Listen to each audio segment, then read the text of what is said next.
Vamos conversar com o cientista político, filósofo político e professor da Universidade Federal do Ceará, Dr. Átila Amaral. As pessoas do PT dizem que houve tentativa de golpe. Mais de 80% dos brasileiros não acreditam nessa narrativa. O que é que isso pode impactar para esse discurso falacioso do governo, especialmente do presidente Luiz Inácio? Na verdade, é uma falácia. Ele está fazendo um discurso para ver se cobre.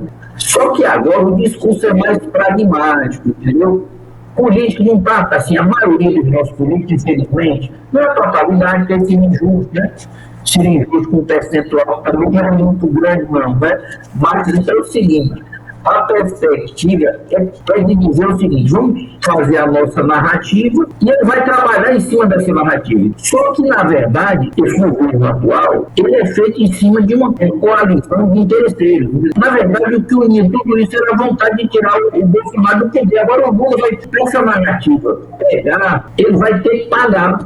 Entendeu? Assim como se fosse uma votação lá no... Você está vendo a votação do povo? Toda votação agora ele tem que comprar. E aí os políticos que já eram viciados, tudo bem. Sempre foi normal que quem está no governo puxa mais a sardinha do orçamento, né, para a brasa daqueles que estão do lado dele. Isso aí é uma coisa normal, também não vou ser hipócrita, né? Que você vai apoiar mais quem está te apoiando, que é quem está dando condições de resolver. Até um certo ponto é normal, né? Que há questões que transcendem isso, questões graves. Saúde, educação, transcendem isso, né? Mas, assim, o que está acontecendo agora é que ele está tentando ressuscitar o PT, né? E usando essa narrativa para queimar a oposição. Porque o problema é o seguinte, o candidato que tem condição de derrotar a estrutura petista é o Bolsonaro, nas condições atuais. Então, a primeira coisa é associar o Bolsonaro a esses atos terroristas, entendeu? E inviabilizar qualquer erro. Porque daqui que você pega o candidato para dar ele condição de chegar a, por exemplo, 40%, 50%, é muito complicado, é muito difícil, né? Então, é um discurso que o próprio PT sabe que é falso, né? Tem algumas pessoas ingênuas que acreditam, que da nossa região, uns acreditam, se for para acreditar por razões também de interesses corporativos, interesses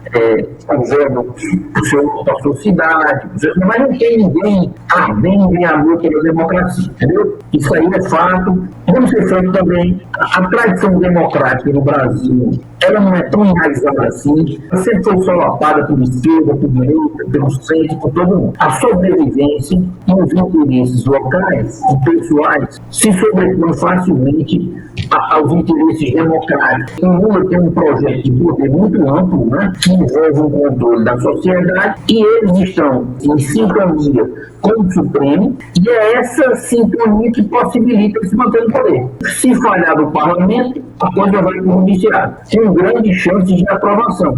Então, no fundo, há um certo cinismo, há alguns ingênuos, incautos, né? E o mais é a inércia do poder.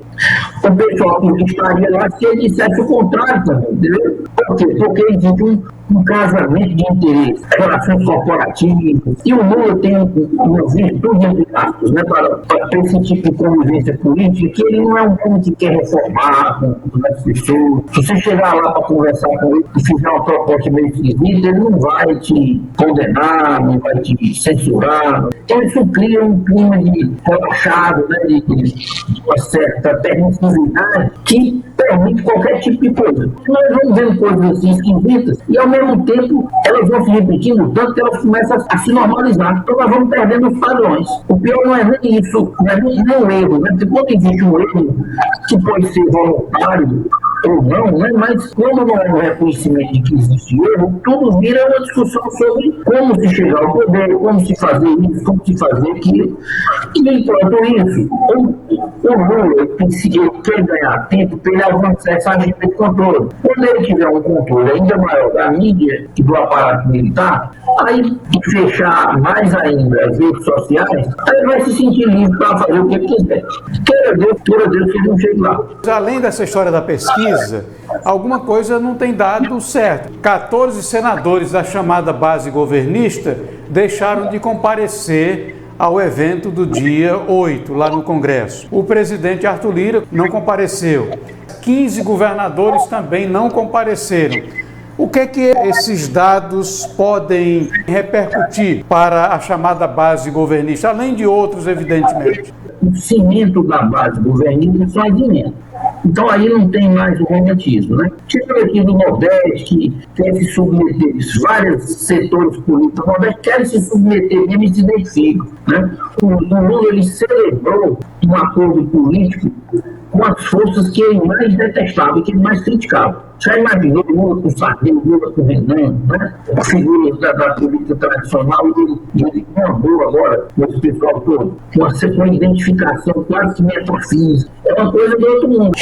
Agora, tem governador, por exemplo, você pega o Espírito Santo, você pega. Eu não sei se o Espírito Santo foi, mas o que acontece é o seguinte: a governo, tirando o Nordeste, mesmo nos lugares que o Lula ganhou, ele não ganhou assim folgado. Então, cada um avalia a sua situação e não vai se meter se não for necessário, né? Não vai se meter se não for necessário. O próprio Lira é alguém que no final do governo Bolsonaro estava muito ligado ao bolsonarismo, né?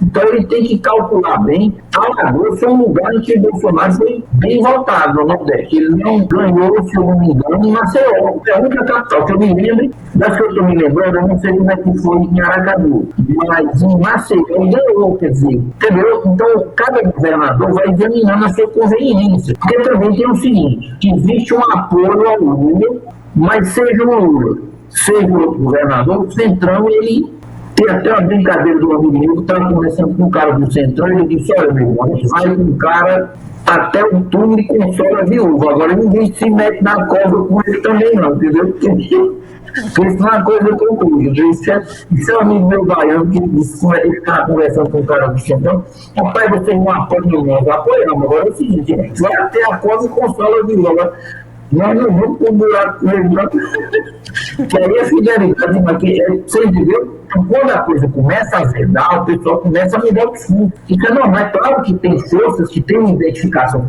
No caso do Piauí, as relações são muito profundas. É 20 anos já de controle e tal, já está chegando perto de perder a noção de um poder alternativo. No Piauí, no Estado, você tinha pelo menos a capital preservada, tinha outras forças, aí tinha o PSDB. Os governos pareciam um pouquinho mais organizados, né, do que os governos petistas em geral. Estou dizendo que fosse uma coisa do outro mundo, mas geralmente são um pouquinho mais organizados. Se o pessoal sai do poder por muito tempo, aí se começa a perder a perspectiva. Na Bahia você tinha a capital na mão do ACM Neto, que já era outro tipo de gestão, né? Mas não dava para ganhar, porque mesmo que perdesse na capital, o interesse para todo o outro lado, né? O que está acontecendo é isso: é cada governador desse examina os prós e os contras da sua. Tem uns que ficam meio a ver, tem outros que não compensam, né? Você acha que o taxista vê aí um negócio desse? Porque aí tem o seguinte: se a situação muda, a omissão deles em relação a essa situação dos presos ilegalmente e tal, no outro momento político, entendeu, poderá pesar muito contra ele. Isso é um cálculo. É como nós estamos dizendo, é que boa parte do crime, existe um crime passional, um problema familiar, aquelas traições, uma questão que envolve efetivamente a família, o casal, existe crime relacionado a isso. Mas, em geral, o crime, esse crime que é em larga escala, ele envolve uns benefícios, um cálculo, uns benefícios. Então, se o sujeito achar que ele vai ficar impune, a chance dele se meter o crime aumenta muito. Isso vale, eu não estou dizendo, eu não estou querendo transferir esse raciocínio no mesmo nível político, mas eles também raciocinam, né? Porque é que eles vão perder ou não. Porque se ele perceber que ele vai se prejudicar politicamente, ele não vai.